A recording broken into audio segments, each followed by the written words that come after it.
We are not afraid to visit the people. We are ready to face them.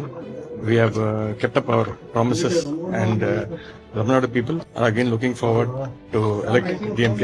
And the Tamil Nadu people are very smart when it comes to politics. They have been noticing what all BJP and Delhi is doing to Tamil Nadu. They are trying to enter Tamil Nadu through different ways. But our people of Tamil Nadu are very smart, so that they'll give another chance for DMK. We believe in you, and I'm very sure you also believe in us. வீட்டில் ரொம்ப நேரம் rest எடுத்துட்டு இருந்தா தான் அந்த உடனடியான செயல்பாடுகள் நீங்க பார்க்க முடியும். அமைச்சர் தான் எங்களுக்கு எடுத்துக்காட்டு, எங்களுடைய தலைவர் தான் எங்களுக்கு எடுத்துக்காட்டு, அவர் தான் எங்களுக்கு ரோல் மாடல். மக்களை சந்திக்கிறதுக்கு என்னைக்கும் நாங்கள் பயந்ததே கிடையாது. தினமும் மக்களை சந்திக்கிற ஒரு இயக்கம்.